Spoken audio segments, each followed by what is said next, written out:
My question is about the process of connecting to Source. And what I seem to do is put little hurdles in my way in terms of I have to do this to get to Source. I have to think my way through to Source. I have to connect or understand it or somehow master it to get to Source. And I'm capable of just finding a nice, clear way to Source, but I don't sustain that. What I do is you've said the most important thing, because most everyone finds themselves either close to the vicinity of the vortex or in it every day for a moment. So the key is to be aware when you're having one of those moments and then milk it a little. And in doing so, you practice the vibration. And the more you practice the vibration, then the easier it is to sustain it. In fact, you've said something else really important here, and that is when you are aware that there is that you're stumbling a little bit, and then you try to overcome the stumble, that's like practicing being out of the vortex. And a lot of people, very well-meaning, do that. They're trying too hard. They're aware that they're not there, so they're trying. So it's a very good mindset to say, well, I'm just going to watch and see when I'm naturally feeling better, and then I'm just going to try to milk that a little longer. We encouraged Esther a few weeks ago, as she was basking her way to sleep, to find a word that represented a feeling and just hold that word. In other words, the premise of our conversation with Esther is this: what you're observing in your physical format with your eyes and ears and physical senses could be something that puts you in the vortex, or maybe not, and often is something that has resistance in it. So then we ask Esther to contemplate how what's in the vortex is not something that you can see or hear. In other words, this is a vibrational reality. This is a vibrational reality that, if you allow it, will manifest so that you can see it and hear it and smell it and taste it and touch it. But when it is in its vibrational state, if you are to participate in it, you have to participate in it as the vibrational being that you are. In other words, you have to feel it, because you can't see it and hear it and smell it and taste it and touch it until it manifests. Are you following? Yes. So this vortex of creation is a vibrational state of being, which is to say it's an emotional state of being. And so I think for me, what I've been trying is the thinking my way through this whole process. And what you're giving me is this emotional Well, you can't pathway. separate the thought from the feeling, but this is sort of gives you a little advantage, because when you're outside the vortex and you know you are and you want to be in, your perspective is, I'm out and I want to be in. And when you reach for a feeling, you're in more easily, and then you can milk it. And the whole point of it, you see, we're not trying to get you to stay in the vortex because we want you out there stirring up trouble for the universe. In other words, it's long that you would be out there selecting, and we want to say that you're going to discover that there are even vibrational variety inside the vortex. In other words, the difference between passionate or that powerfully energized feeling of excitement is a different vibration than ease. So, but all of them have no resistance within them, but the vibration is ramped up at a little faster speed in excitement than it is within ease. So there's plenty of differentiation. In other words, you can get to the point where you are choosing the majority of your motion forward from a range that is technically inside the vortex. You have the ability to get in there and be predominantly there and still move forward as you've intended. And let's face it, most of you have, from your outside the vortex exploration of life, put enough in your vibrational reality to keep you busy for 20 or 30 lifetimes.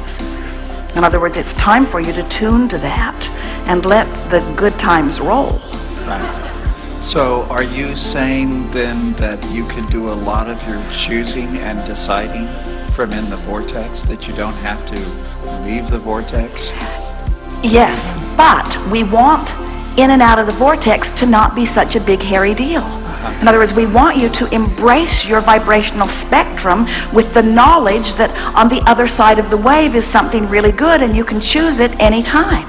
In other words, sometimes you think about just people who are exploring. They want the adventure. Jerry and Esther have friends who drove across the border into Mexico and got on a Mexican airline and flew to Puerto Vallarta. And Esther said, more adventure than I want. In other words, she goes about it an easier way. But they wanted the adventure of it, you see. And so they'll have stronger contrast, which gives them the potential of a bigger rush. Esther likes her rushes to come in other ways.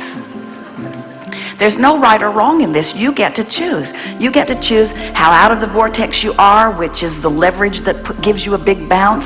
You get to choose how long you hold yourself out of the vortex, which has the potential of giving you bigger and bigger and bigger bounces. You get to decide when you want to come into alignment. It's just like molding the clay.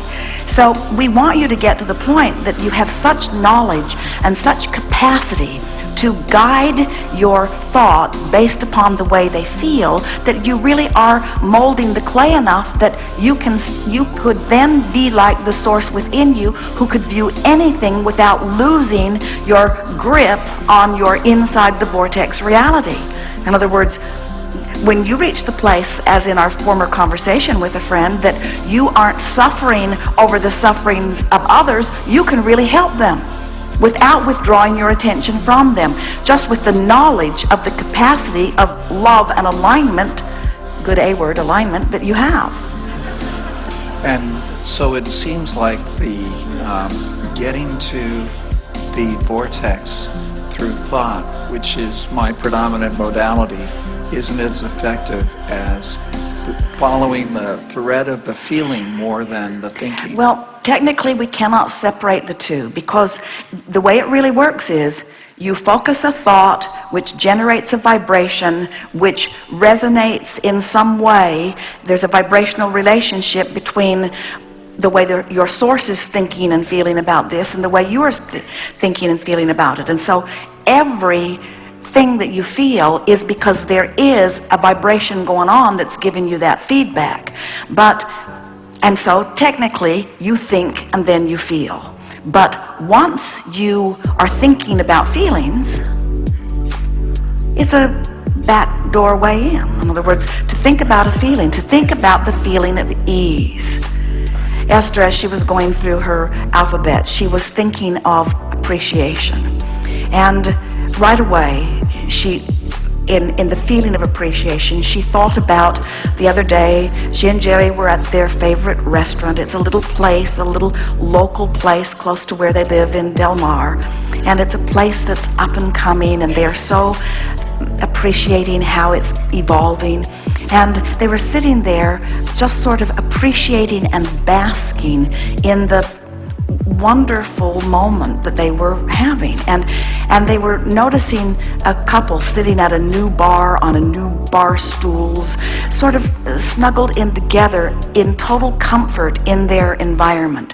And then she watched some people over there who were obviously just having such a good time, and she's watching the staff moving around, and she is appreciating. It was just one of those moments in time where the appreciation was so palpable that it was like the best moment that she'd ever lived in her life.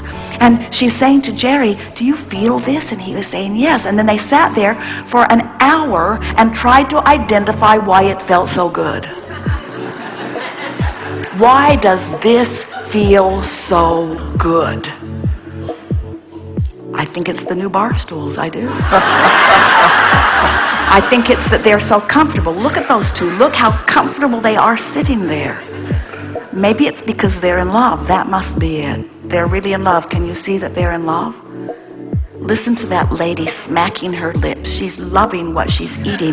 That must be it. Look at Tommy in the kitchen. See the grin on his face? I think that's what it is about. In other words, what is it? What is the reason that I feel this good? Why do I feel so good right now? Why do I feel so good? Let me count the ways. Why do I feel so good right now? Let me feel it and know it and practice it and vibrate it and hold it and know it and feel it. Let me practice this feeling. Let me practice it until I know it. Let me use this as a touchstone that I can use even when I'm not here.